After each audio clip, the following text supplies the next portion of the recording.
हजरत मालिक बिन दिनार फरमाते हैं मैं तौबा करने से पहले बहुत बड़ा शराबी था। मेरी 2 साल की बेटी थी, मैं शराब पीने लगता था तो मेरी शराब गिरा देती थी। कहती अब्बा मैं तुझे गुनाह नहीं करने दूंगी। 2 साल की बेटी। फरमाते मेरी बदनसीबी देखो, मेरी बेटी बहुत हो गई। एक रात में ख्वाब देखता हूँ कि दोज़ख जन्नत के फैसले हो रहे हैं, कयामत कायम हो गई है। मेरे लिए दोज़ख का हुक्म आ गया। मेरे पीछे एक बड़ा सा अज़दहा, बड़ा सा सांप भागने लगा।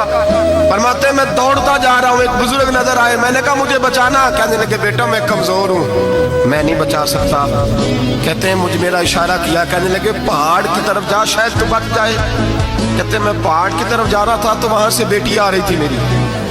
मेरी बेटी दौड़ती आई, मेरी गोद में बैठी और अज़दे से कहने लगी दफा हो जा, तू मेरे अब्बू को नहीं जला सकता। कहते हैं वो 2 साल की बेटी की आवाज सुन के वो अज़दा भाग गया, मेरी गोद में बैठ ख्वाब देखना, मेरी दाढ़ी से खेलने लगी। कहने लगी अब्बा मैं तुझे मना करती हूँ ना, शराब ना पिया कर शराब। तो मैंने कहा बेटे ये क्या है सारा कुछ? कभी अब्बा जी ये तेरे बुरे अमल है जो अज़दा बन। तो बुजुर्ग कौन थे?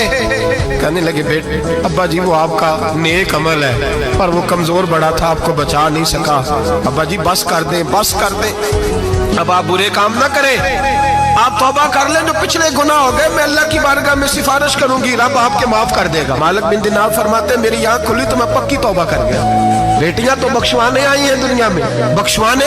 और यहाँ लोग फख्र करते हैं, फख्र से बताते हैं, कहते मेरे बेटे के 15 रिश्ते हैं, शायद मुझे कुरानदाजी करनी पड़े। शर्म कर, हया कर। लोगियों की बेटियों के बारे में इस तरह के अंदाज इख्तियार करता है, तू गुनाह करता है, फिर उस पर तू फूलता नहीं समाता, और तू फिर तुझे हया नहीं आती। लोग टीस करते हैं, मैंने देखा है, उनके भाई को तकलीफ देते हैं, उनके बाप को तकलीफ देते हैं, अजियत पहुंचाते हैं। डरना चाहिए, गुनाह करते हो फिर फख्र भी करते हो, शर्म आनी चाहिए।